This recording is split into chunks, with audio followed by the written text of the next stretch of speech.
Okay అండి, తిరిగి మళ్ళీ మన సోలార్ ప్యానల్ సిరీస్కి స్వాగతం. మరి ఎక్కువ లెంత్ అయిపోతుంది వీడియో అని చెప్పేసి మన ఫస్ట్ పార్ట్ అన్నట్టు అక్కడికి కట్ చేసాము. ఎందుకు అంటే మనం ఆ పార్ట్లో ఎక్కడి వరకు కవర్ చేసాము, ఎలక్ట్రిసిటీ టైప్స్ ఏంటి, అందులో మనకున్న మెయిన్ థింగ్స్ ఏంటి, voltage, ampere, power, plus solar panels A type of power generate చేస్తాయి అక్కడ వరకు చూసాం. సో దీంట్లో వచ్చేసి మనం కంప్లీట్గా సోలార్ ప్యానల్స్ పైన ఫోకస్ చేద్దాం. సోలార్ ప్యానల్స్ అండ్ మనకు తెలుసు ఇప్పుడు సోలార్ ప్యానల్స్ అనేటివి డీసీ పవర్ జనరేట్ చేస్తాయి. సో డీసీ పవర్ జనరేట్ చేస్తున్నాయి అంటే ఏంటి, మనము దీన్ని డైరెక్ట్గా మన హౌస్లో ఉన్న లైట్స్, ఫ్యాన్లు వాటికి యూస్ చేసుకోలేం. సో మధ్యలో మన ఇన్వర్టర్ పెట్టుకొని అప్పుడే ఇది డీసీ పవర్ని ఏసీ పవర్కి కన్వర్ట్ చేస్తుంది. దీంతో మన లైట్స్ కానీ, బల్బులు, ఫ్యాన్లు అన్నీ రన్ చేసుకోవచ్చు. మనకి సోలార్ ప్యానల్స్కి డీసీ పవర్కైనా ఏసీ పవర్కైనా వోల్టేజ్, యాంపియర్, పవర్. ఓకే, నేను ఇక్కడ రాదు, యాంపియర్, పవర్. సోలార్ ప్యానల్స్లో కూడా మనకు చాలా రకాలు ఉన్నాయి. సో మనం మెయిన్గా సోలార్ ప్యానల్స్లో చూసుకున్నాం అనుకోండి, పాలీక్రిస్టలిన్ అని ఉంటాయి. సో ఈ పాలీక్రిస్టలిన్ ఏంటి అంటే ఇవి పాత రకం ప్యానల్స్ అనమాట. మనం గత 3-4 ఏళ్ళలో మీరు ఎక్కడ చూసి ఉంటారు, ఒకవేళ మీరు దీంట్లో ఉండుంటే. ఇవి ఎలా ఉంటాయంటే బ్లూ కలర్లో ఉంటాయి చూసేదానికి. మీరు ఎక్కడన్నా పాత సోలార్ మోటార్స్ ఎవరి దగ్గరన్నా ఉన్నా వాళ్ళ దగ్గర ఉంటాయి ఈ ప్యానల్స్. ఇవేంటి అంటే ఇవి మ్యాక్సిమం 330 వాట్సే జనరేట్ చేస్తాయి power. So 330 watts, 330 watts generate చేస్తాయి. ఈ 330 వాట్స్ అనేది ఎలా క్యాలిక్యులేట్ అవుతుంది, సోలార్ ప్యానల్స్కి వచ్చే లోపల అట్లీస్ట్ ఇప్పటి వరకు అయితే మన 2026లో వరకు 2 కాన్ఫిగరేషన్స్ ఉంటాయి. ఒకటి 12 వోల్ట్స్ ప్యానల్స్, లేకపోతే 24 volts panels. Okay, so 12 volts panels వచ్చే లోపల చిన్న కెపాసిటీ ఉండే ప్యానల్స్, అంటే కొన్ని 40 వాట్స్, 60 వాట్స్, లేకపోతే 200, 250 వాట్స్ వరకు కూడా 12 వోల్ట్స్ ప్యానల్స్ వస్తాయి. వన్స్ ఒకసారి మనకు 300 దాటిపోయింది అనుకోండి, అవి వచ్చేసి 24 వోల్ట్స్ ప్యానల్స్ అనమాట. సో మనకి ఇక్కడ కాన్ఫిగరేషన్ 24 వోల్ట్స్ అంటాడు, కానీ ఈ 12 వోల్ట్స్ వచ్చే టైంకి యాక్చువల్ వోల్టేజ్ ఆ సోలార్ ప్యానల్కి మీరు మల్టీమీటర్ పెట్టి చెక్ చేసుకున్నారనుకోండి, యాక్చువల్ వోల్టేజ్ వచ్చేసి 23 వోల్ట్స్ వస్తుంది మీకు అవుట్పుట్. అదే 24 వోల్ట్స్ అనుకోండి, ఈ ప్యానల్ కెపాసిటీలు ఉంటాయి కదా, 300 లేకపోతే 450, 500, ఇప్పుడు 700 వరకు కూడా వస్తుంది. 40 నుంచి 50 వోల్ట్స్ ఉంటాయి. ఓకే, సో ఇప్పుడు మనకి 330 వాట్స్ ప్యానల్ అన్నాం. ఈ 330 వాట్స్ ప్యానల్ అంటే ఏంటి, వోల్టేజ్ 24 వోల్ట్స్ అంటే మనకు రఫ్గా 40 వచ్చింది అనుకోండి. టోటల్ అవుట్పుట్ ఎంత అంటున్నాడు, 330 వాట్స్ అంటే మనకి యాంపియర్ ఎంత ఉండాలి, 8.5 యాంప్స్ వస్తుంది. సో ఇది మీకు ఈ పాలీక్రిస్టలిన్ 330 వాట్స్ కెపాసిటీ. ఇది ఓల్డ్, ఇప్పుడు ఎవరు వాడట్లేదు కూడా, ఇవి అంత ఎఫిషియెంట్ కాదు. ఇప్పుడు మనకు కొత్తగా చూసేటివి ఏంటి అంటే మోనోక్రిస్టలిన్.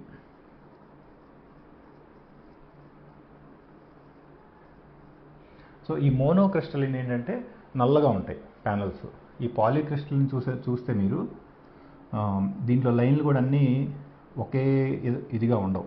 కొన్ని పెద్దగా ఉంటాయి, కొన్ని ఇలా చిన్నగా ఉంటాయి, కొన్ని మళ్ళీ పెద్దగా ఉంటాయి, మళ్ళీ పెద్దగా ఉంటాయి, ఇలా ఉంటుంది. అదే మీరు మోనోక్రిస్టలిన్కి వచ్చే లోపల మొత్తం ఈవెన్గా ఉంటుంది ప్యానల్స్, అంతా బ్లాక్ కలర్ ఉంటాయి అవి.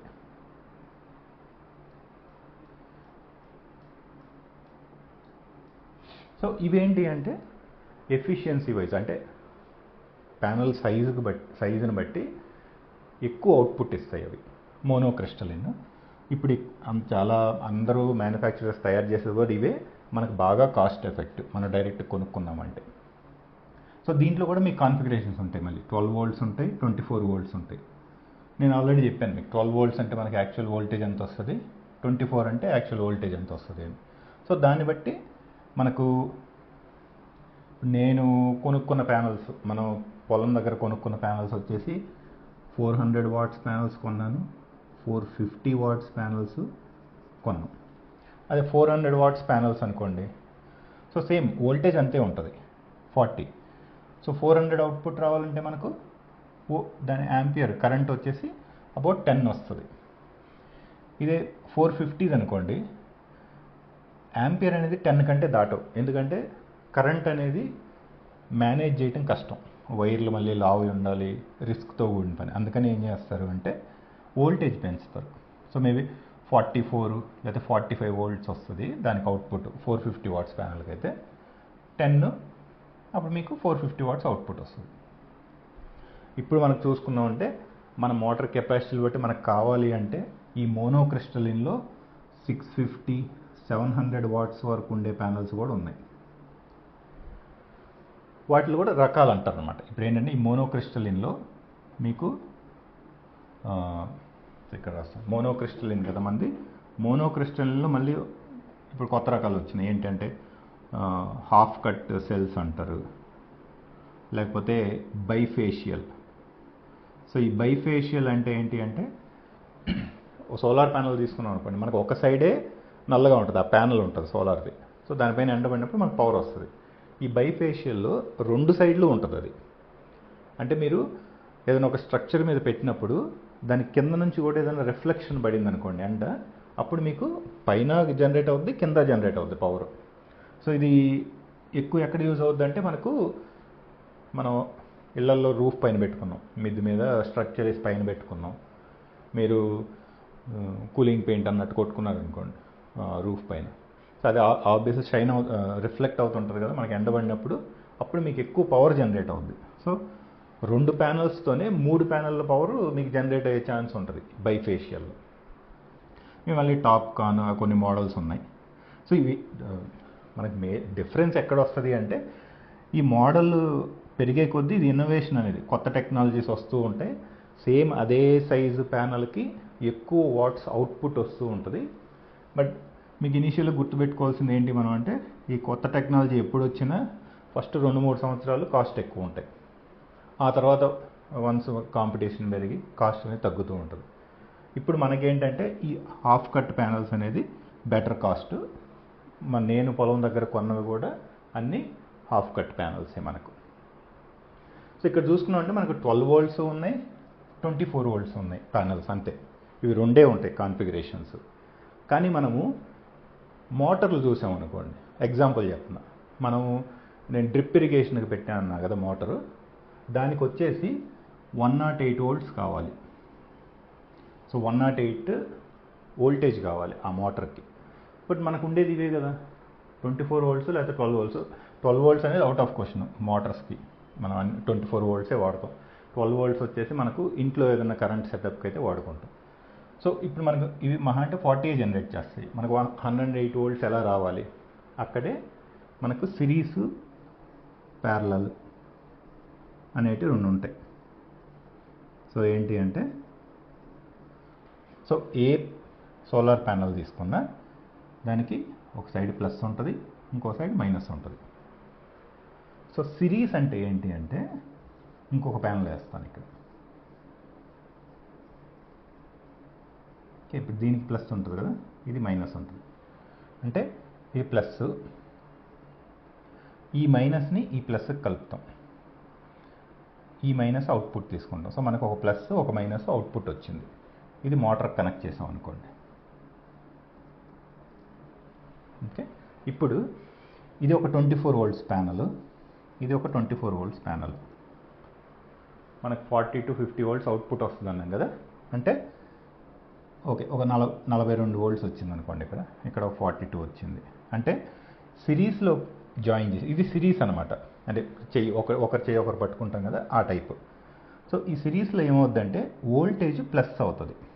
అంటే 42 వోల్ట్స్ ప్లస్ 42 వోల్ట్స్ మీకు అవుట్పుట్ 84 వోల్ట్స్ వస్తుంది. కరెంట్ యాంపియర్ ఉంది కదా, యాంపియర్ సేమ్ ఉంటుంది, యాంపియర్ మారదు. అంటే ఇక్కడ 8.5 యాంప్స్, ఇక్కడ 8.5 యాంప్స్, అంటే మీకు సేమ్ 8.5 యాంప్సే ఉంటుంది. 400 330 వాట్స్ కదా ఇవి సేమ్ ఎగ్జాంపుల్ 330 330 640 కదా చెప్పి మనం ఇది చూసుకున్నాం 84 వోల్ట్స్ మల్టిప్లైడ్ బై 8.5 అంటే మనకు 640 వాట్సే వస్తుంది. అవుట్పుట్ అనేది ఎప్పుడు సేమ్ ఉంటుంది. సిరీస్లో జాయిన్ చేస్తేమో వోల్టేజ్ యాడ్ అవుతూ ఉంటుంది, వోల్టేజ్ కలుస్తూ ఉంటుంది ఒక్కొక్కదానికి.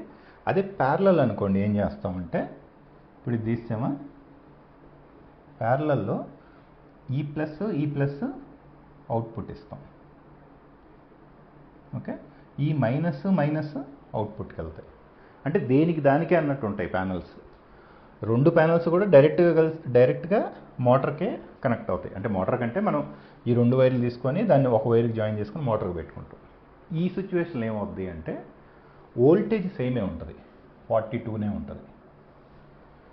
కరెంట్ యాంపియర్ ఉంది కదా 8.5 ఇది ప్లస్ అవుతుంది, 17 అవుతుంది.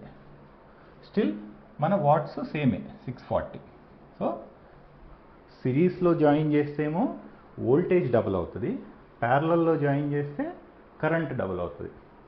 సో ఈ ఫార్ములాని యూస్ చేసుకొని మన మోటార్ కాన్ఫిగరేషన్ ఏంటి అనే దాన్ని బట్టి మనము ఎన్ని ప్యానల్స్ సిరీస్లో కలుపుకుంటాం, ఎన్ని ప్యానల్స్ ప్యారలల్లో కలుపుకోవాలని డిసైడ్ అవ్వాలి. సో దట్ మనకు ఈ మోటార్ కెపాసిటీ అనేది మనం మీట్ అవ్వాలి. అప్పుడే మనకు మోటార్ నుంచి మనకు రావాల్సిన నీళ్ళు వస్తాయి. సో ఇది మనకు సిరీసు ప్యారలల్. ఇది మోటార్ సైడ్. ఇప్పుడు మనకు మోటార్లు కాకుండా మనం పెట్టుకున్నది ఏంటి, ఈవెన్ అక్కడ ఉన్న ఇంటికి కూడా మనం మొత్తము సోలార్ పైన ఏసీ కరెంట్ కన్వర్ట్ చేసుకుంటున్నాం. అది ఏంటి అంటే ఇప్పుడు మనం పిఎం సూర్య గారు స్కీమ్ చూసినా కానీ సోలార్ సెటప్లో ఇంటికి 3 టైప్స్ ఉంటాయి. ఒకటి వచ్చేసి on grid, next off grid. Okay, so ఇది రబ్ చేసేద్దాం.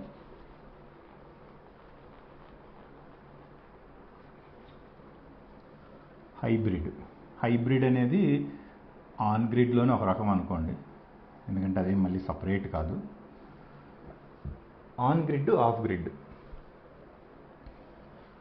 పిఎం సూర్య గారు ఏదైనా సరే ఆన్ గ్రిడ్ అంటే ఏంటి, మీకు ఆల్రెడీ పవర్ లైన్స్ నుంచి కనెక్షన్ ఉంటుంది మీకు ఎలక్ట్రిసిటీ, దానికి మీరు సోలార్ సెటప్ చేసినప్పుడు అది ఆన్ గ్రిడ్.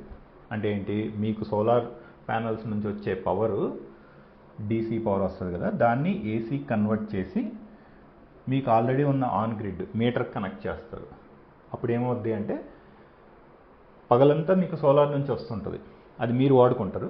ఏమైనా ఎక్కువ జనరేట్ చేసింది అనుకోండి అది గ్రిడ్కి వెళ్ళిపోద్ది, అంటే గవర్నమెంట్ వాళ్ళకి వెళ్తుంది.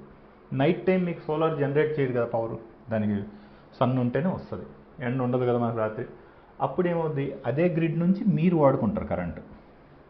సో నెల రోజు మీరు ఎంత గవర్నమెంట్కి ఇచ్చారు, మీరు ఎంత వాడుకున్నారు అనే దాన్ని బట్టి మీకు బిల్లు ఉంటుంది. అందుకే అది ఆన్ గ్రిడ్, అంటే గ్రిడ్కి కనెక్ట్ అయ్యి ఉన్నారు మీరు. ఆఫ్ గ్రిడ్ అంటే ఏంటి, అసలు మీకు ఎలక్ట్రిసిటీ కనెక్షన్ అనేది లేదు. సో మీకు ఈ పవర్ లైన్స్ వీటికి సంబంధం ఉండదు, అది మన సెటప్. సో ఆఫ్ గ్రిడ్లో ఏం చేస్తారంటే మీకు సోలార్ ప్యానల్స్ ఉంటాయి, దాని నుంచి ఇన్వర్టర్ వస్తుంది మీకు. ఓకే, ఇన్వర్టర్ నుంచి మీ లైట్లు వెలుగుతాయి. బట్ ప్రాబ్లం ఏంటి, పగలంతా వెలుగుతాయి, మరి నైట్ టైం పరిస్థితి ఏంటి, నైట్ కూడా మనకు కరెంట్ కావాలి కదా. ఇప్పుడు మనకు ఆన్ గ్రిడ్లో అంటే మీరు నైట్ టైం మీకు గవర్నమెంట్ నుంచి తీసుకుంటారు, ఆఫ్ గ్రిడ్లో మనకు అది ఉండదు. సో ఆఫ్ గ్రిడ్లో మీరు అడిషనల్గా చేసేది ఏంటి అంటే ఇన్వర్టర్కి బ్యాటరీ కనెక్ట్ చేసుకుంటారు. సో పగలంతా ఈ సోలార్ ప్యానల్స్ నుంచి వచ్చే కరెంటు మనం వాడుకుంటూ ఉంటాం. ఎక్కువ వచ్చిందనుకోండి అది ఇన్వర్టర్ బ్యాటరీని ఛార్జ్ చేస్తూ ఉంటుంది. రాత్రులు మనం ఈ బ్యాటరీ నుంచి మన ఏసీ ఫ్యాన్లు కానివ్వండి ఏవైనా రన్ అవుతుంటాయి. అది మనకు ఆఫ్ గ్రిడ్ సెటప్. సో మనం ఏంటి, మన పొలంలో అంతా ఆఫ్ గ్రిడ్ సెటప్పే. సో హైబ్రిడ్ ఏంటి, ఆన్ గ్రిడ్లో చూసుకుంటే మనం బ్యాటరీ అనేది వాడం, ఎందుకంటే అవసరం ఉండదు కదా. మీరు సోలార్ వాడుకుంటారు, లేదంటే పవర్ లైన్స్ నుంచి ఎలక్ట్రిసిటీ వాడుకుంటారు. లేదు నాకు ఇక్కడ కూడా బ్యాటరీ ఆప్షన్ కావాలి అని మీరు ఆన్ గ్రిడ్లో బ్యాటరీ పెట్టుకున్నారనుకోండి, so on grid plus battery setup is hybrid. లేదు కంప్లీట్లీ మనం అవుట్ సైడ్ ఉన్నాం అనుకుంటే అది ఆఫ్ గ్రిడ్. సో ఇది మీకు సోలార్ ప్యానల్స్కి సంబంధించిన డీటెయిల్స్. ఇది తెలుసుకుంటే మీరు ఈజీగా మనకు ఎన్ని కెపాసిటీ ప్యానల్స్, ఎంత కెపాసిటీ ప్యానల్స్ ఎన్ని కావాలి మన మోటార్స్కి లేకపోతే ఇంటికి అనేది ఈజీ అనమాట, అర్థం చేసుకోవచ్చు. ఇప్పుడు నేను ఎక్కడ తీసుకున్నాను? సో నేను వచ్చేసి డైరెక్ట్ మనం మామూలుగా కదా కొన్ని షాపులకు ఫోన్ చేసి అడిగాము, మరి పర్ వాట్ 35 రూపీస్ అలా చెప్పారు కొంతమంది. 35 పాతవి. లేదు మీకు కొత్త ప్యానల్స్ కావాలంటే 50 రూపీస్ చెప్పిన వాళ్ళు కూడా ఉన్నారు. అంటే ఏంటి, మనకు 400 వాట్స్ ప్యానల్ నేను కొనుక్కోవాలి అంటే 50 రూపీస్ చెప్పారు. అంటే ఎంత, 20,000 రూపీస్ చెప్పారు ఒక ప్యానల్. ఓకే, ఇలా మనకు వర్కౌట్ అవుతుందని చెప్పి ఆన్లైన్లో చూస్తూ ఉంటే మనకు బెటర్గా అనిపించిన కంపెనీలు వచ్చేసి కంపెనీలు నేను నా ప్యానల్స్ అన్ని నేను ఒకటే కంపెనీ నుంచి కొన్నాను. అది వచ్చేసి వారీ, WAAREE. సో ఈ వారీ అనే కంపెనీ, ఆన్లైన్లో వాళ్ళ వెబ్సైట్ ఉంది, హ్యాపీగా మనం కొనుక్కోవచ్చు. ఆ డిఫరెంట్ ఆప్షన్స్ ఉంటాయి. మనకి దివాళీ, దసరా ఈ టైంలో అనుకోండి కొన్ని ఆఫర్స్ కూడా పెడతారు వాళ్ళు ప్యానల్స్ పైన. సో నేను కొన్నవి 400 వాట్స్ ప్యానల్స్ అని చెప్పాను కదా, 450 వాట్స్ ప్యానల్స్ కొన్నాను కదా. నాకు 450 వాట్స్ ప్యానల్స్ డైరెక్ట్ ఆన్లైన్లో 10,000 రూపీస్ పడ్డాయి. 10,000 నుంచి 11,000 రూపీస్ పడింది ఒక ప్యానల్. ఇది ఏంటి, with free delivery. So free delivery అంటే ఇప్పుడు నా పొలం ఉన్న ప్లేసు విలేజ్, కనీసం అది పంచాయతీ కూడా కాదు, అక్కడికి కూడా వీళ్ళు 0 రూపీస్తో నాకు ఫ్రీ డెలివరీ ఇచ్చారు. అలానే నేను ఇది ఒకటి కంపెనీయే ఆప్షన్ అని చెప్పను, యూటీఎల్ ఉంటాయి. యూటీఎల్ ప్యానల్స్ మంచివే. యూటీఎల్ కూడా ఆన్లైన్ వాళ్ళ వెబ్సైట్ ఉంటుంది, మీరు అక్కడ చెక్ చేసుకుంటూ ఉండొచ్చు. డైరెక్ట్గా మీరు ఓపెన్ చేసిన రోజే కొనవసరం లేదు. 2 months 3 months చూడండి ఎప్పుడు ఆఫర్లు ఉంటాయి, తక్కువ పడుతుంది అనే దాన్ని బట్టి అప్పుడు కొనుక్కోవచ్చు. నాకు 400 వాట్స్ ప్యానల్స్ అయితే నేను 1 year బ్యాక్ కొన్నాను. నాకు ఆల్మోస్ట్ 7,000 రూపీసే పడింది ఒక ప్యానల్. తర్వాత ఇవి 11,000 పడిందని చెప్పాను. 1 year బ్యాక్ 9,000కి వచ్చిన రోజులు కూడా ఉన్నాయి ఒక ప్యానల్. సో సేమ్ ఇవి కూడా అంతే, 6,000 రూపీస్కి కూడా తగ్గించారు. సో మనం చూసుకుంటూ ఉండడం అంతే, మనకి ఎప్పుడు బెటర్ అనిపిస్తే అప్పుడు తీసుకోవడం. సో నేను ఇవి దీంట్లో కంపేర్ చేసుకున్నాను, బట్ ఫైనల్గా నేను కొనుక్కున్నవన్నీ వారీలోనే కొనుక్కున్నా. అండ్ అది మనకు రఫ్గా పడ్డ కాస్ట్ ప్యానల్కి. ప్లస్ ఇంకో వారీ యూటీఎల్ కాకుండా మీరు లూమినస్ కూడా మంచి ఆప్షనే అది. ఇప్పుడు మీకు వచ్చే క్వశ్చన్ ఏంటంటే, మీరేమో ఒక ప్యానల్కి 10,000 రూపీసే పడుద్ది అంటున్నారు, మరి పిఎం సూర్య గారు మన సబ్సిడీ ఉంది దాంట్లో ఏంటి 3 కిలోవాట్కే. ఇప్పుడు ఇది 3 కిలోవాట్ అనుకోండి, మనకి ఎన్ని ప్యానల్స్, 8 ప్యానల్స్ కావాలంతే. సో 8 ప్యానల్స్ అంటే 80,000 పడుతుంది ఇక్కడ, 80,000 రూపీస్. కానీ మనకు 3 కిలోవాట్ మొత్తం యూనిట్ పెట్టుకోవాలంటే పిఎం సూర్య గారిలో 2 lakhs దాకా కొటేషన్లు ఉంటాయి. ఎందుకు అంటే ఇప్పుడు నేను ఇక్కడ చెప్పిన ప్యానల్స్ ఏవైనా మనం కొన్న ప్యానల్స్ అన్నీ నాన్ డీసీఆర్ అని చెప్పే బదులు ఆ సబ్సిడీలో కాస్ట్ ఎందుకు పడతాయంటే, సబ్సిడీ క్వాలిఫై అవ్వాలంటే ఒక రిక్వైర్మెంట్ ఉంటుంది, డీసీఆర్ రిక్వైర్మెంట్. అంటే ప్యానల్స్ డీసీఆర్ ప్యానల్స్ అయి ఉండాలి. డీసీఆర్ అంటే ఏంటంటే డొమెస్టిక్ కంటెంట్ రిక్వైర్మెంట్. అంటే ఏంటి, ఆ ప్యానల్స్ ఇండియాలోనే తయారు చేసి ఉండాలి, అప్పుడే సబ్సిడీ అనేది వస్తుంది, ఎలిజిబిలిటీ. అందుకని ఏంటి అంటే డొమెస్టిక్ మన ఇండియాలో తయారు చేయడానికి కొద్దిగా కాస్ట్ ఉంటుంది కదా, ఎందుకంటే మనకు అన్ని రా మెటీరియల్స్ ఇక్కడ అవైలబుల్ ఉండవు. సో కాస్ట్ ఉంటుంది కాబట్టి ఆ స్కీమ్లో యూస్ చేసే ప్యానల్స్ కాస్ట్లీ ఉంటాయి. బట్ మనం ఆఫ్ గ్రిడ్లో పెట్టుకుంటున్నప్పుడు మనకి స్కీమ్కి సంబంధం ఉండదు కదా. సో అందుకని మనం యూస్ చేసే ప్యానల్స్ అన్ని నాన్ డీసీఆర్ ప్యానల్స్ ఉంటాయి. నాన్ డీసీఆర్ ప్యానల్స్ చాలా కాస్ట్ తక్కువ ఉంటాయి, ఆల్మోస్ట్ 50% తక్కువ ఉంటాయి డీసీఆర్ ప్యానల్స్ కంటే. అందుకే మనకు తక్కువ పడ్డాయి ప్యానల్స్. ఓకే, సో అది మనకు రఫ్ ప్యానల్ కాస్ట్, మనం ఏ వెబ్సైట్లో కొన్నాము, ప్లస్ మీకు కావాల్సిన understanding. Off grid, on grid అంటే ఏంటి, సోలార్ ప్యానల్స్లో 12 volts అంటే ఏంటి, 24 volts అంటే ఏంటి, 12 volts ఎంత వోల్టేజ్ ఇస్తాయి, 24 volts ఎంత వోల్టేజ్ ఇస్తాయి, సిరీస్ అంటే ఏంటి, ప్యారలల్ కనెక్షన్ అంటే ఏంటి. సో ఇవి ఈ 2 వీడియోస్తో మీకు కంప్లీట్ అండర్స్టాండింగ్ వస్తుంది. నేను ఒక 3 months చేసిన రీసెర్చ్ మీకు ఒక 20-25 minutesలో ఐడియా వచ్చేసింది. ఇప్పుడు నెక్స్ట్ వీడియోలో మనం కొన్న 3 motors ప్లస్ మనం ఇంట్లో సెటప్ చేసిన off grid solar system cost ఎంత పడింది, ఇంక్లూడింగ్ ప్యానల్స్, వైరింగ్ అన్నీ కలిపి ఎక్స్ప్లెయిన్ చేస్తాం. మీ వీడియో నచ్చింది అనుకుంటున్నాను. నచ్చితే లైక్ చేయండి. మనలాగే ఎవరన్నా కష్టపడుతూ ఉంటే వాళ్ళకి తప్పకుండా షేర్ చేయండి. Thank you.